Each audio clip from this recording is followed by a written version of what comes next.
നമസ്തേ. ഒരു അമ്മയ്ക്ക് ഏറ്റവും വിലപ്പെടുക തന്റെ മക്കളാണ്. ആ മക്കളുടെ സ്ഥാനം അമ്മയുടെ ഹൃദയത്തിലാണ്. അമ്മ ചിലപ്പോൾ മക്കളോട് ദേഷ്യപ്പെട്ടു എന്ന് വരാം, അടിച്ചു എന്ന് വരാം, ചിലപ്പോൾ അവർക്ക് പുറത്താക്കി എന്ന് വരാം. പക്ഷേ ഉള്ളിനുള്ളിൽ തുളുമ്പി നിൽക്കുന്ന ആ മതസ്നേഹത്തിന് ഒരു കുറവുണ്ടാകത്തില്ല. അതിന് ഉദാഹരണമാണ് വൈലംപള്ളി ശ്രീധരമേനോൻ എഴുതിയ മാമ്പഴം എന്ന കഥാകാവ്യം. മതസ്നേഹത്തിന്റെ മഹനീയത നിറഞ്ഞിരിക്കുന്ന ഈ കാവ്യത്തെയാണ് ഞങ്ങൾ ഇന്ന് കഥാപ്രസംഗമായി നിങ്ങളുടെ മുന്നിൽ അവതരിപ്പിക്കാൻ പോകുന്നത്. കഥ മാമ്പഴം. അതാ നോക്കൂ, ആ കാണുന്ന വീടിന്റെ മുറ്റത്ത് ഒരു കൊച്ചു തൈമാവ് പൊൻകുലകളാൽ കിരീടം ചൂഴ്ന്ന് നിൽക്കുകയാണത്. അതിന്റെ ചുവട്ടിൽ എന്താണ് നിറഞ്ഞു നിൽക്കുന്നത്? ഒരു കൊച്ചു കമ്പുമായി ആ മാവിൻ ചോട്ടിലായി ഒരു ബാലൻ നിന്നു കളിച്ചിടുന്നു. ആ മാവിൻ പൂവുകൾ, ആ മണിമുത്തുകൾ ആ ബാലൻ തള്ളി പൊളിച്ചിടുന്നു. ആനന്ദ ചിത്തനായി ആഹ്ലാദാർത്തനായി അതിലൊരു പൂങ്കുല കൈയിലേന്തി. അതെ, ആ ബാലൻ ഒരു കൊച്ചു കമ്പുമായി ആ മാവിന്റെ പൂങ്കുലകൾ തല്ലിക്കൊഴിക്കുകയാണ്. ആ മാവുകൾ കൊഴിഞ്ഞു വീഴുമ്പോൾ അവൻ സന്തോഷത്താൽ തുള്ളി കളിക്കുകയാണ്. അല്പസമയം കഴിഞ്ഞ് അവൻ തല്ലിക്കൊഴിച്ച് പൂങ്കുലകളുമായി അവൻ അമ്മയുടെ അടുത്തേക്ക് ചെന്നു. നോക്കൂ അമ്മേ, ഈ പൂങ്കുലകൾ ഞാൻ തല്ലിക്കൊഴിച്ചതാണ്. അമ്മ മുറ്റത്തേക്ക് ചെന്ന് നോക്കി.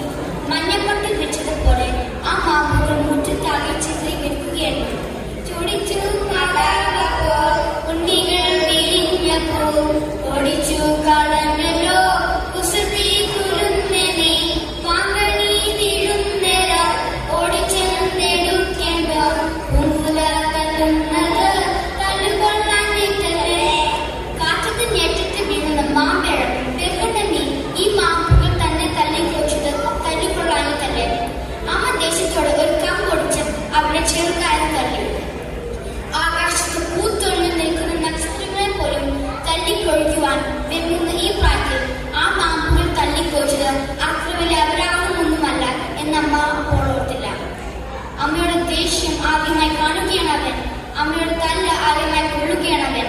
പൈതലിൻ പാപം മാറി വദനാംബുജം വാടി കൈതവം കാണാൻ കണ്ട് കണ്ണുനീർ തടാകമായി. ആ പിഞ്ചു കവിതകളും ചൂട് തൊടുത്തു. കളങ്കം അറിയാത്ത ആ കണ്ണുനീർ തടാകമായി. ഭാവി മുൻകൂട്ടി പറഞ്ഞതുപോലെ പ്രപഞ്ച രഹസ്യം വെളിപ്പെടുത്തുന്ന പോലെ അവൻ വിമ്മിക്ക് തന്നെ കൊണ്ട് പറഞ്ഞു. മാമ്പഴം വെറുക്കുവാൻ ഞാൻ വരുന്നില്ലെന്നവൻ മാമ്പഴം മലക്കുല എറിഞ്ഞു വെറും മണ്ണിൽ. മാമ്പഴം വെറുക്കുവാൻ ഞാൻ വരുന്നില്ലെന്നവൻ മാമ്പഴം മലക്കുല എറിഞ്ഞു വെറും മണ്ണിൽ. നാളുകൾ പടന്നു കഴിഞ്ഞു, പൂവുകൾ പടന്നു കൊഴിഞ്ഞു, കണ്ണിമാങ്ങകൾ വലുതായി പഴുത്തും പഴുക്കാതെ നിൽക്കുകയാണ്. അണ്ണാക്കന്മാർക്കും കിളികൾക്കും ബാലികമാർക്കും ഉത്സവകാലം. അയൽവക്കത്തെ കൊച്ചു കുട്ടികൾ ഉത്സാഹത്തോടെ അവർ തൻ മാവിൻ ചോട്ടിൽ കളിവീടുണ്ടാക്കുന്നു. അയൽവക്കത്തെ കൊച്ചു കുട്ടികൾ ഉത്സാഹത്തോടെ അവർ തൻ മാവിൻ ചോട്ടിൽ കളിവീടുണ്ടാക്കുന്നു. മാത്രമല്ല പൂവാലൻ അണ്ണാക്കണ്ണ മാമ്പഴം തടിയുന്നു. പൂവാലൻ വിളിയോടെ വിളിച്ചു പറയുന്നു. നാളുകൾ പലതും കഴിഞ്ഞു. അതാ നോക്കൂ, ആ കണ്ണു വീടിന് മുറ്റത്തുള്ള നാവിന് ശിഖരങ്ങളും മാമ്പഴം തൂങ്ങിക്കെടുക്കുകയാണ്. അണ്ണാക്കണ്ണന്മാരും കിളികളും ബാലികമാരും തകർത്താൻ വീണ്ടും കൂട്ടുകയാണ്. ഇതെല്ലാം കണ്ടുകൊണ്ട് ഒരു അമ്മ, നമ്മുടെ അമ്മ, പൊട്ടിത്തകർന്ന ഹൃദയത്തോടെ നെടുവീർപ്പോടെ നിരാശയോടെ നിൽക്കുകയാണ്. ഒരു ഇളം കാറ്റ് വീശി ഒരു മാമ്പഴം ഞെട്ടിച്ച് വീണു. അങ്കണ തൈമാവിൽ ആദ്യത്തെ പഴം വേഗെ അമ്മ തൻ നേത്രത്തിൽ ഉതിർന്നു ചൂടു കണ്ണീർ. ആ മാമ്പഴത്തിന്റെ അവകാശി ഇപ്പോൾ അമ്മയോടൊപ്പമില്ല. ഉദരത്തുനിന്ന് വീണ കണ്ണീരോടെ ആ മാമ്പഴം അമ്മ കയ്യിലെടുത്തുകൊണ്ട് തന്റെ മകനെ അടക്കം ചെയ്ത മണ്ണിലേക്ക് വെച്ചുകൊണ്ട് പറഞ്ഞു. ഉണ്ണിക്കായി